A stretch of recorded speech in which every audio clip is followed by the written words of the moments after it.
surveyors were on the ground with the provision of security being given by the police officers to implement that decision and to make sure that they deal with the necessary boundaries that will enable them to resolve the problem. Unfortunately, as we now understand, the local community living around that area interpreted it to mean that their land was being taken away or they were going to be evicted. As a result, there was a mobilization of so many young people. We cannot really confirm the numbers, but it's estimated that it's in thousands, maybe 1,000, 1,500 or 2,000, who came and attacked the surveyors and the police officers who were on site. As a result of this fight, it is now projected that 5 people have died. The reason why we cannot really confirm the number now is that the calm has not been fully restored in the area to enable security officers to establish the real facts. But from the information we have is that 5 civilians have lost their lives, sadly, and that 5 police officers are injured, and one of which is a critical injury because he has an arrow lodged in his head, and it has taken a long time to also evacuate that police officer to a hospital because of the situation around there. Let me start by saying that this is a very sad occurrence for us in the national security team. We feel very sad because our duty is to make sure that lives are protected, and land issues can easily be resolved peacefully. It shouldn't be really lead to any loss of life.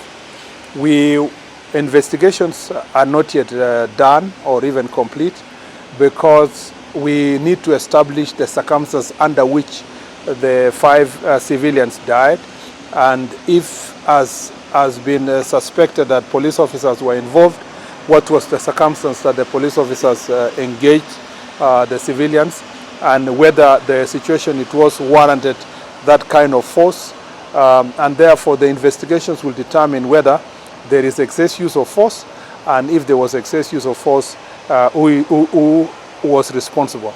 The also investigation will establish whether the persons who perpetrated these acts against also the police officers, what was their motive, and why did they do it, and who are they. So on both sides we are going to do thorough investigations. We are also going to deal with every person who is involved in inciting violence or using force to resolve issues. So for now, I just want to say our condolences to all the families of those who lost their loved ones. Our sympathies are with all those who are injured, including the police officers, and we pray for quick recovery for everyone who is injured. We have done everything possible to reinforce the security in the area. We will continue doing so over the night because the situation is still volatile.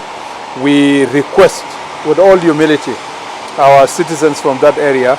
We want to assure them that no one under the watch of this administration will be able to take away an inch of any of us citizens' property, none. And therefore there is no need for them to take law into their own hands, because the government of Kenya exists to provide security for citizens and their property. And therefore the misguided propaganda that land was being taken away from rightful owners unlawfully, I want to assure them that not under this administration, and we will not allow a situation where there will be unlawful taking of land from any citizen. Therefore, there is no need to fight. There is no need to cause violence. There is no need to barricade police posts. There is no need to attack police officers. And I'd like to also ask our police officers to make sure that in every situation, even as they continue managing this situation, they must restrain themselves and use only reasonable force that is necessary to contain the situation. Probably was here Steve Wacheni for the nation. There was a long court process before this came. Yes. through. Yeah. Have you reached out to the judiciary perhaps to expedite the case following this, and what stage had the court case reached before they ordered for arbitration? Unfortunately, from us in the security sector, we haven't really been following the detail of the case. So ours is confined to law and order.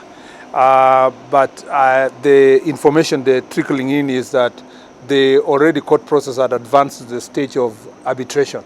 And I am also told, which information I can't really confirm, that there was a consent recorded that to enable settlement of this problem. The surveyors, as I understand, went there as a result of this consent to help these communities get resettled. So I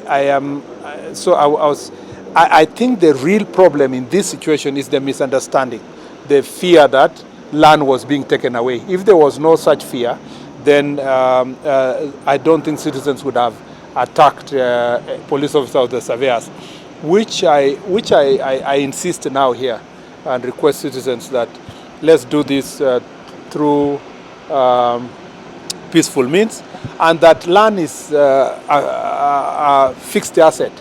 No one can run away with it, so there is no need to kill or to fight over it.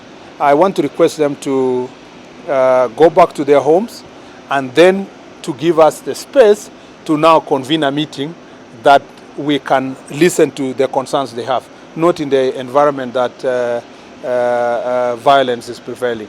And the police officers are really in a very awkward situation because they did not go there to take anybody's land. They went there to at least help resolve the problem. They went there also to support the surveyors to do their job, just the way they are supporting all other departments of government to do their job.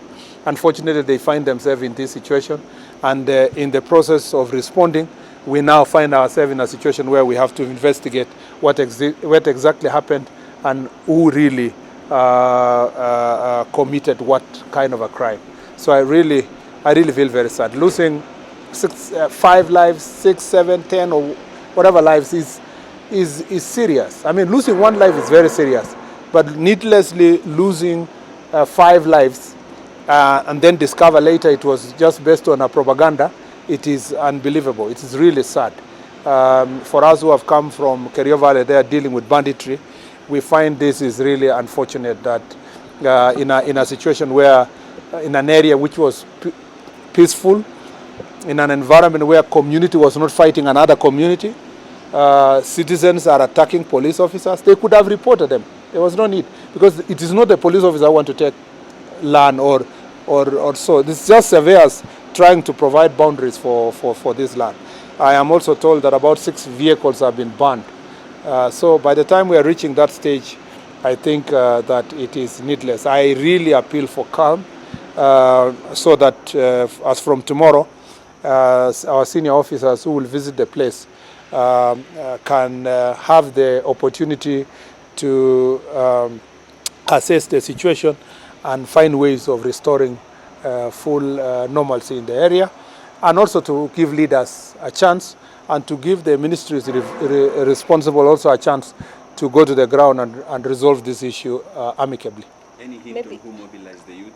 Yeah. Not so far. It's still early to know exactly who could have mobilized the youth, but I have seen some videos going around where there are clips by some people some 2-3 days ago alleging that they would be there was going to be an invasion of land and so forth.